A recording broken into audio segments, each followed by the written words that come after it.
Good morning, dear class. Welcome back to this channel. Myself CA रौनक अग्रवाल और हम आज discuss करेंगे चैप्टर 8 कंट्रोलिंग के NCERT क्वेश्चन आंसर्स। और ये वीडियो रेलिवेंट रहेगा क्लास 12 कॉमर्स वाले बच्चों के लिए। क्लास 12 कॉमर्स CBSE स्टूडेंट्स के लिए ये रेलिवेंट होगा। तो NCERT क्वेश्चन आंसर्स का अपना एक वेटेज रहता है CBSE के एग्ज़ाम्स में। So we can't ignore such type of questions. ठीक है, जैसे अदर क्वेश्चंस हैं वो तो ठीक है, लेकिन NCERT का क्वेश्चन अपन को करना एकदम मस्ट है। ठीक है, ये एकदम ज़रूरी है NCERT का क्वेश्चन। पता चला कि बाकी सारा तो प्रिपेयर कर ली, केस स्टडीज़ वगैरह, लेकिन NCERT क्वेश्चन ही प्रिपेयर नहीं किए, तो उस केस में लॉस हो जाता है बच्चों का। तो इसीलिए NCERT का क्वेश्चन का मैंने सोचा कि एक बार वीडियो बना दें कि और NCERT क्वेश्चन भी उसमें कवर हो जाए, और केस स्टडी का वीडियो तो इसके बाद आपको मिलेगा ही मिलेगा। ठीक है, तो आज अपन डिस्कस कर लेते हैं चैप्टर 8 कंट्रोलिंग के NCERT क्वेश्चन आंसर्स। तो पहला क्वेश्चन है, देखो मल्टीपल चॉइस का। I hope it is visible on your screen. Question 1 2 3 4 चार तो मल्टीपल चॉइस क्वेश्चन है, बट ये मल्टीपल चॉइस क्वेश्चन थोड़े से इनडायरेक्ट हैं, इसीलिए मैं आपके साथ डिस्कस कर रहा हूँ। पहला देखिए, an efficient control systems helps to accomplish organisational objective. B है boost morale of employees. C है जज accuracy standard, and D is all of the above. ठीक है, अब बोल रहा है कि एक अच्छा कंट्रोल सिस्टम किस चीज़ में हेल्प करता है। ठीक है, एक अच्छा कंट्रोल सिस्टम किस चीज़ में हेल्प करता है, ऑर्गेनाइजेशनल ऑब्जेक्टिव को अचीव करने में, या फिर एम्प्लॉय का मोराले को बूस्ट करने में, या स्टैंडर्ड को जज करने में, या फिर सारे में। कई जगह आंसर ए दिया हुआ है। ठीक है, बट करेक्ट आंसर होगा D, all of the above. Correct answer will B D, all of the above. ठीक है, आगे बढ़ते हैं। अब देखो डी क्यों होगा ये, क्योंकि आप खुद जानते हैं कि कंट्रोल सिस्टम हर चीज़ में हेल्प करता है, ऑर्गेनाइजेशनल ऑब्जेक्टिव में भी हेल्प करता है, और एक्यूरेसी स्टैंडर्ड को जज करने में भी हेल्प करता है, और इससे एम्प्लॉय लोगों का मोराले भी बूस्ट होता है। तो ये तीनों ही चीज़ अच्छे कंट्रोल सिस्टम में होते हैं। So answer will be as per my point of view all of the above. Next question is question 2। Controlling function of an organisation is A forward looking, B backward looking, option C forward as well as backward looking, and D none of the above. मतलब controlling function जो है वो या तो forward looking है बोल रहा है, या बैकवर्ड लुकिंग है, या दोनों भी है, या कुछ भी नहीं है। आप बताइए आंसर क्या होना चाहिए आपके अकॉर्डिंग। देखो कंट्रोलिंग फंक्शन जो अपन पढ़ रहे थे,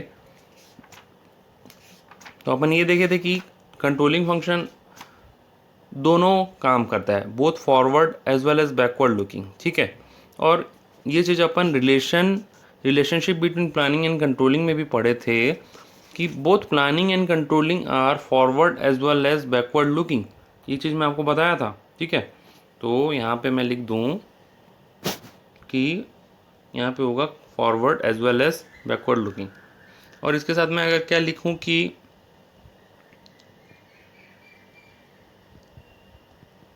प्लानिंग ऑल्सो, मतलब प्लानिंग भी forward as well as backward looking लिखूँ तो चलेगा ना। तो देखो एक क्वेश्चन 2 के साथ एक और क्वेश्चन 3 भी मैं आपको, मतलब एक और क्वेश्चन डिस्कस करवा रहा हूँ। ठीक है, तो वही प्लानिंग और कंट्रोलिंग जो है दोनों ही फॉरवर्ड और बैकवर्ड लुकिंग होता है। ठीक है, now the next question is question number 3। Management audit is a technique to keep a check on the performance of, option A company, option B management of the company, option C shareholders, and the option D is customers. Now अगर अपन हिंदी में इसको देखें तो वो इसमें पूरा management audit जो टेक्निक है वो किनका परफॉर्मेंस को चेक करता है। ठीक है, ये चीज़ अपन पढ़े थे मॉडर्न टेक्निक्स में, पार्ट 6 जो था इस चैप्टर का, उसमें पढ़े हैं ये चीज़ कि जो मैनेजमेंट ऑडिट वाला पार्ट है वो किसके लिए है, किन किन लोगों को वो चेक करता है? तो the option will be management of company. ठीक है, मैं उसमें बताया था, जैसे कि नाम से ही पता चल रहा है मैनेजमेंट ऑडिट, तो ये मैनेजमेंट ऑडिट जो होता है मैनेजमेंट लोग के लिए होता है, तो वो किसका परफॉर्मेंस देखेगा? Obviously management of the company. ठीक है, जिनको डिटेल में जानना है वो पार्ट 6 देख लेंगे चैप्टर का, चैप्टर 8 पार्ट 6 कंट्रोलिंग का छोड़ा हुआ है यूट्यूब में, आपको वीडियो मिल जाएगा, आप उसमें से देख लीजिए। ठीक है, तो the next question is question number 4, budgetary control requires the preparation of, मतलब बोल रहा है बजटरी कंट्रोल जो है वो उसमें अपन क्या प्रिपरेशन करते हैं? Option A training schedule, option B budgets, option C network diagram, option D responsibility centres. तो देखो बजटरी कंट्रोल्स में अपन क्या प्रिपेयर करते हैं? ऑब्वियस सा बात है बजट, ये भी अपन डिस्कस किए थे पार्ट 6 में। ठीक है, तो मल्टीपल चॉइस क्वेश्चन हो गया, इसके अलावा भी मल्टीपल चॉइस क्वेश्चन होंगे तो आप कर लेंगे।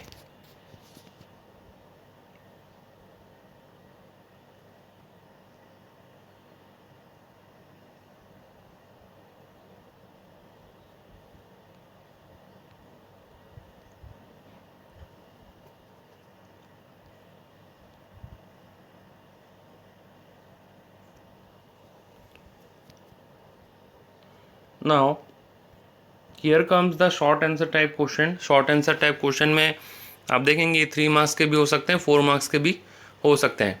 1 मार्क के लिए मल्टीपल चॉइस, 3 और 4 मार्क्स के जो क्वेश्चन होते हैं शॉर्ट आंसर, और लॉन्ग आंसर जो होते हैं 5 to 6 मार्क्स के जो होते हैं उनको लॉन्ग आंसर अपन बोल सकते हैं। तो शॉर्ट आंसर में देखो पहला जो क्वेश्चन है वो है explain the meaning of controlling. ये आप कर सकते हैं। Meaning of controlling upon class controlling का जो फर्स्ट क्लास था उसमें अपन डिस्कस किए थे। क्या लिखेंगे इसमें आप कंट्रोलिंग का मीनिंग में?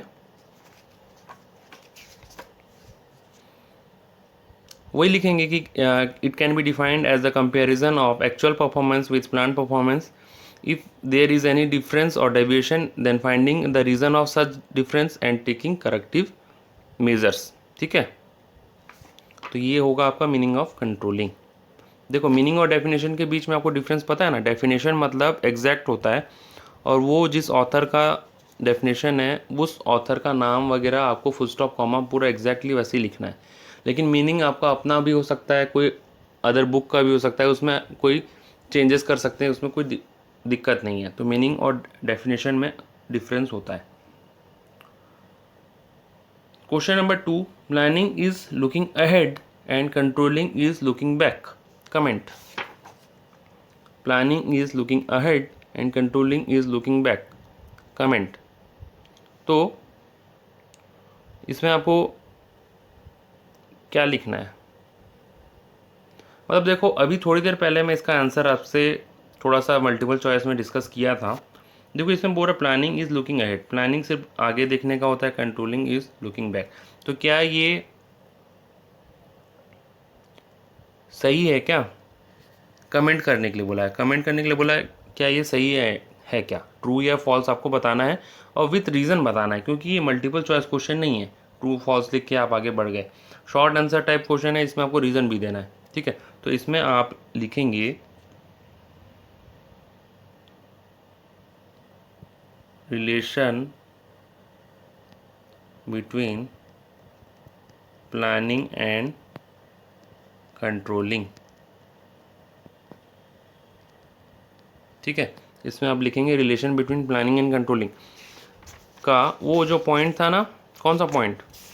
Both planning and controlling are forward as well as backward looking. उसका एक पॉइंट था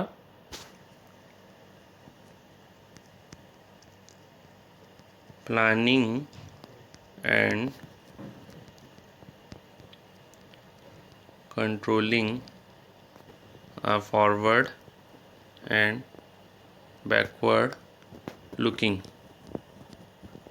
ठीक है, तो ये वाला पॉइंट को आपको यहाँ पे लिखना है, जो कि मैं उस वक्त बताया था। अभी मैं उस चीज़ को डिस्कस नहीं करना चाहता, बट एक शॉर्ट में बता देता हूँ। प्लानिंग का मतलब भी होता है आगे और पीछे देखना, क्योंकि प्लानिंग जब बनाते हैं हम प्लान, तो हम आगे की तरफ देखते हैं, फ्यूचर की तरफ देखते हैं, तो वो फॉरवर्ड लुकिंग हो गया। प्लानिंग बैकवर्ड लुकिंग कब होगा? जब प्लानिंग हम एक बार प्लान को इम्प्लीमेंट किए और फिर हम देखें कि कुछ डेविएशंस आए हैं और कुछ करेक्शंस चाहिए, तो फिर से प्लान एक बार नया से प्लान को बनाना पड़ेगा। तो जब हम नया से प्लान बनाएंगे तो अपना जो पुराना प्लान है उसको देख करके बनाएंगे अपन, ठीक है, ताकि उसमें जो पुराने प्लान में जो कमियां थी वो ना हो। तो इस तरह से अपन अगर देखें तो planning is both forward as well as backward looking. Likewise controlling is also forward and backward looking, ठीक है। पहले तो कंट्रोलिंग फॉरवर्ड लुकिंग क्यों है ये बताओ। Controlling is forward looking because एक बार आप कंट्रोलिंग कर लिए, पास्ट परफॉर्मेंस को देख लिए, तो उससे काम ख़त्म हो गया क्या? नहीं, कंट्रोलिंग कंटिन्यूस बेसिस में चलता है। एक बार आपका कंट्रोलिंग चला, ठीक है, एक्चुअल को स्टैंडर्ड से कंपेयर किए, डेविएशन निकाले, करेक्टिव मेजर्स लिए, तो उसके बाद फिर से मतलब ये राउंड द ईयर चलता रहता है, लाइफ टाइम, ठीक है। तो controlling is a, it can be told as forward looking. और इसमें अपन डेविएशन का रीज़न भी जानते हैं कि डेविएशन क्यों आया, और उससे करेक्टिव मेजर भी लेते हैं। तो ये जो काम है ये फॉरवर्ड लुकिंग वाला काम है। और कंट्रोलिंग बैकवर्ड लुकिंग क्यों है? क्योंकि अपन सारा स्टेप हो जाने के बाद, प्लानिंग, ऑर्गेनाइजिंग, स्टाफिंग, डायरेक्टिंग, ये सब हो जाने के बाद अपन कंट्रोलिंग करते हैं, स्टैंडर्ड को एक्चुअल से कंपेयर करते हैं, तो कंट्रोलिंग को हम बैकवर्ड लुकिंग भी बोले हैं। तो आपको समझ में आ गया होगा। इनफैक्ट मैं तो पूरा ही बता दिया आपको, ये वाला आंसर समझ में आ गया होगा क्वेश्चन 2, ठीक है। अब कमेंट में लिखेंगे आप, this statement is partially true, partially true, reason में वही लिखेंगे जो मैं बताया, ठीक है। Now the next question is question number 3।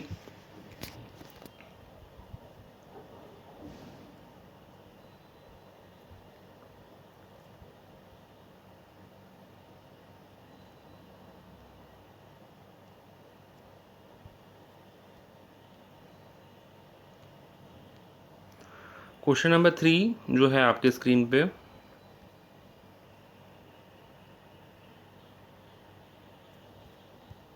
N effort to control everything may end up in controlling nothing, explain. देखो ये एक ट्रिकी क्वेश्चन है आपके लिए। इस टाइप का क्वेश्चन पूछ सकता है एग्जामिनर आपसे। सीबीएसई में ऐसा क्वेश्चन भी आ सकता है, बिल्कुल आ सकता है, और एनसीईआरटी में दिया हुआ है तो फिर तो बिल्कुल आने का चांस है। इसमें बोल रहा है कि an effort to control everything, अगर हम चाहेंगे कि हम सब चीज़ को कंट्रोल करें तो ऐसा भी हो सकता है कि हम किसी भी चीज़ को कंट्रोल ना कर पाएँ। May ends up in controlling nothing, मतलब ऐसा भी हो सकता है कि हम किसी भी चीज़ को कंट्रोल ना कर पाएँ, ठीक है। तो ये बात क्या सही है क्या? सही है क्या तो नहीं पूछा, यहाँ पे बोला है कि एक्सप्लेन, मतलब ये बोल रहा है कि ये बात तो सही है, आप एक्सप्लेन करो, ये चीज़ को प्रूव करके दिखाओ। तो याद कीजिए आप कहाँ पे ऐसा चीज़ पढ़े थे कि सारा चीज़ को कंट्रोल करेंगे तो ऐसा भी हो सकता है कि कोई भी चीज़ को कंट्रोल ना कर पाए। अप्लाई योर ब्रेन कि ऐसा कहाँ होता है, मैं तो बताऊंगा आपको, लेकिन इनडायरेक्ट वे में। पहले आपके दिमाग का कसरत तो करवा लूँ थोड़ा, तब से तो पढ़ा ही रहा था। क्वेश्चन थोड़ा सा डिस्कस हो जाए तो आपका ब्रेन भी फंक्शनिंग होना चाहिए। सोचिए सोचिए, थोड़ा सा टाइम दे रहा हूँ आपको वीडियो में।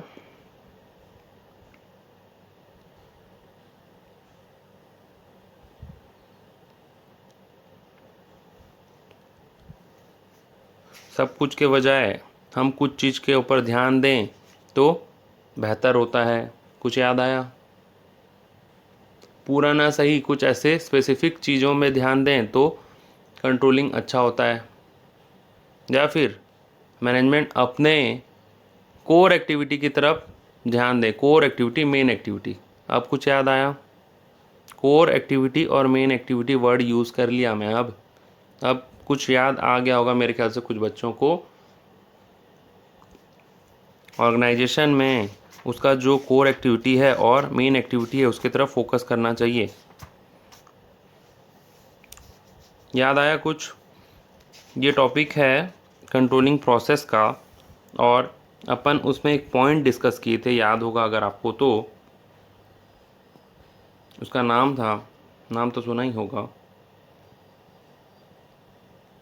Management by exception.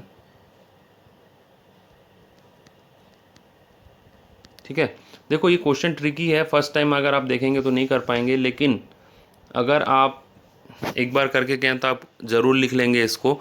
और मैनेजमेंट बाय एक्सेप्शन एक ऐसा चीज़ है, जैसे कि आप ये क्वेश्चन में अगर आप ये मैनेजमेंट बाय एक्सेप्शन इतना ही लिख देंगे तो एग्जामिनर आपको हाफ मार्क्स दे देगा, क्योंकि इसमें यही आपको याद नहीं आएगा मैनेजमेंट बाय एक्सेप्शन इसका आंसर होगा बोल करके, यही आपको समझ में नहीं आएगा।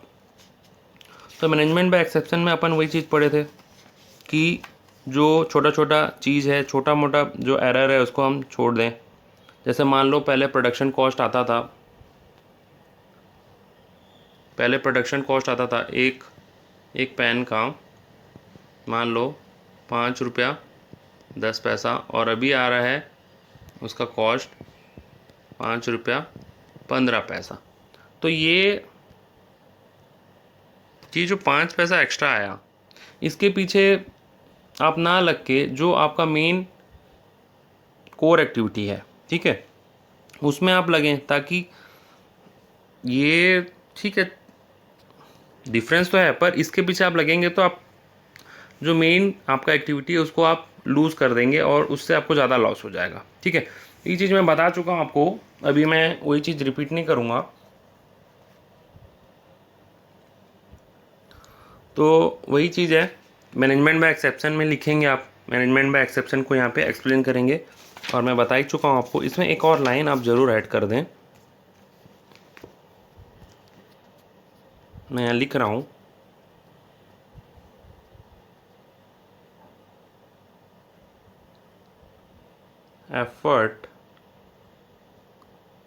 effort should be there, effort should be there to control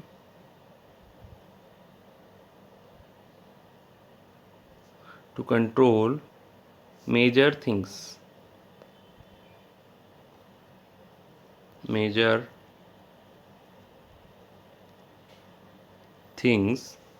effort should be there to control major things instead of everything, instead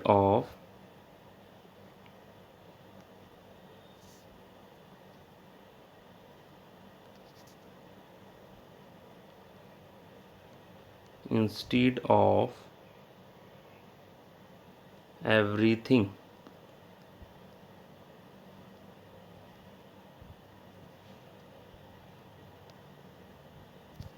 ठीक है, जो ब्लू कलर से लिखा ये लाइन को आप ज़रूर लिखेंगे, इसका मतलब वही होता है management by exception. Effort should be there to control major things instead of everything, मतलब जो मेजर चीज़ है आपको उसको कंट्रोल करें, ना कि हर चीज़ को कंट्रोल करें। ठीक है, तो ये चीज़ अपन डिस्कस कर चुके थे, और ये एक आपका अच्छा क्वेश्चन था, ट्रिकी क्वेश्चन था, जिसको कि आप माइंड में रखेंगे हमेशा के लिए, और इसमें आपको लिखना है मैनेजमेंट बाय एक्सेप्शन। ठीक है, आगे बढ़ते हैं अब। नाउ द नेक्स्ट क्वेश्चन, अब देखें सारा लॉन्ग आंसर वाले जो क्वेश्चन होते हैं ना वो थोड़े डायरेक्ट टाइप के होते हैं, लॉन्ग आंसर के क्वेश्चन इतने ट्रिकी नहीं होते। शॉर्ट आंसर वाले जो होते हैं 3 to 4 मार्क्स के, वो क्वेश्चन ट्रिकी होते हैं, उसके लिए आपको ज़्यादा प्रिपरेशन करना होता है। Now the long answer question is, first one is explain the various steps involve in process of controlling. लिख सकते हैं आप, प्रोसेस ऑफ कंट्रोलिंग अपन सीधा पढ़े थे, एकदम डायरेक्ट क्वेश्चन है। जैसे कि पहले स्टैंडर्ड अपने को देखना है, ठीक है, पहले अपने को क्या देखना है, पहले अपने को सेटिंग अप स्टैंडर्ड, पहले स्टैंडर्ड बनाना है, ठीक है, उसके बाद परफॉर्मेंस चेक करना है, फिर कंपैरिजन, फिर analysing of deviation, and the last step is taking corrective major.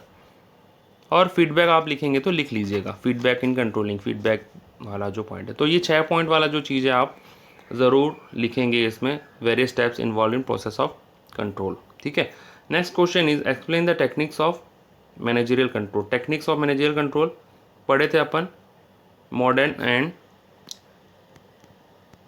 Traditional and modern technique पढ़े हैं अपन। ये था पार्ट 5 में और ये है पार्ट 6 ऑफ चैप्टर 8 वीडियो। समझ में आया? उसमें आप देख लेंगे, आपको आंसर आ जाएगा। और आप अभी पूछेंगे कि जैसे 6 मार्क्स का क्वेश्चन है तो ट्रेडिशनल टेक्निक सारा लिखेंगे, मॉडर्न टेक्निक सारा लिखेंगे क्या? नो, देखो, अगर 6 मार्क्स का क्वेश्चन है तो 3, जैसे मान लीजिए आप ट्रेडिशनल टेक्निक लिख लिए और 3 मॉडर्न टेक्निक लिख लिए, ठीक है। ट्रेडिशनल टेक्निक में आपका आ गया रेशियो एनालिसिस, है ना, रेशियो एनालिसिस लिख लिए उसमें। और उसके अलावा और क्या था उसमें, बोलिए? तो रेशियो एनालिसिस था उसमें ट्रेडिशनल टेक्निक में। सही बोल रहा हूँ कि गलत बोल रहा हूँ इडियट्स? ट्रेडिशनल टेक्निक में था statistical report, break even analysis, याद आया कुछ, है ना? तो वो था ट्रेडिशनल टेक्निक। और मॉडर्न टेक्निक में था आपका रेशियो एनालिसिस, ठीक है। तो जो रेशियो एनालिसिस है वो मॉडर्न टेक्निक में है। मॉडर्न टेक्निक में क्या क्या था? ROI, return on investment, ratio analysis, PERT, CPM, management audit, ये सारा था ना। तो 2-3 पॉइंट आप ट्रेडिशनल के लिख लीजिए, 2-3 पॉइंट मॉडर्न के लिख लीजिए, और इस हिसाब से आपको ये क्वेश्चन नंबर 2 खत्म करना है, explain the techniques of managerial control वाला, ठीक है। समझ पाए आप? और यहाँ पे स्पेसिफिकली बोला नहीं है कि मॉडर्न टेक्निक लिखना है कि ट्रेडिशनल लिखना है, तो इस केस में आपको दोनों ही एक्सप्लेन करना है, थोड़ा थोड़ा, depending upon the marks. Question 3 is explain the importance of controlling in an organisation. Importance पढ़े थे अपन कि नहीं पढ़े? आप बोलेंगे कि कहाँ पढ़े थे सर, इंपॉर्टेंस वगैरह कुछ था ही नहीं। सेकेंड क्लास में अपन पढ़े थे इंपॉर्टेंस ऑफ कंट्रोलिंग, पार्ट 2 में होगा शायद, जिसका अपन कोड वर्ड दिए थे, क्या था? Red shock, RED, red sock, SOC, याद आया? ठीक है, वही इंपॉर्टेंस ऑफ कंट्रोलिंग आप वही लिखेंगे। Now the next question is discuss the relationship between planning and controlling. ये भी पढ़े थे अपन, प्लानिंग और कंट्रोलिंग के बीच में क्या रिलेशन है, भाई भाई वाला, ठीक है, भाई भाई जो ट्विंस वाला रिलेशन बताया था ना, वही सारा चीज़ें अपन relationship between planning and controlling में पढ़े थे, उसको आपको यहाँ पे 4 में लिखना है, ठीक है। So this is all about your NCERT questions. NCERT question के लिए क्वेश्चंस में तो इतना ही था सारा कुछ। अब आपको इसके अलावा भी अगर कुछ डाउट होता है तो आप पूछ सकते हैं, ठीक है। डिस्क्रिप्शन में मेरा व्हाट्सएप नंबर दिया हुआ है, उसमें आप व्हाट्सएप करके अपना जो डाउट है वो क्लेरिफाई कर सकते हैं। और NCERT क्वेश्चन में भी डाउट है तो आप उसमें भी आप क्लेरिफाई कर सकते हैं, ठीक है। Thank you for watching this video. अगर अभी तक आप चैनल को सब्सक्राइब नहीं किए हैं तो प्लीज़ सब्सक्राइब कर लीजिए, क्योंकि इस टाइप के वीडियो आपको इसी चैनल में मिलेंगे। बिजनेस स्टडीज़ का मतलब कंप्लीट जो भी चीज़ रहेगा आपको इस चैनल में मिलेगा, और एकदम शार्प, मतलब एकदम पिन पॉइंट में आपको मिलेगा, एकदम अच्छे तरीके से मिलेगा, मतलब घुमा हुआ नहीं, डायरेक्टली आपको एकदम क्वालिटी वाला वीडियो और क्वालिटी वाला नॉलेज आपको इस चैनल पे मिलेगा, ठीक है। अपने फ्रेंड्स के साथ शेयर कीजिए। अगर आपको ये वीडियो और ये चैनल रियली अच्छा लगा तो उनको बताइए कि इस चैनल में आपको इस टाइप के वीडियो मिलेंगे, और उनको जो नहीं पढ़ पाते हैं तो वो YouTube में पढ़ लें और इस वीडियो की तरफ से पढ़ सकते हैं। Thank you for watching this video again. Have a good day, bye bye.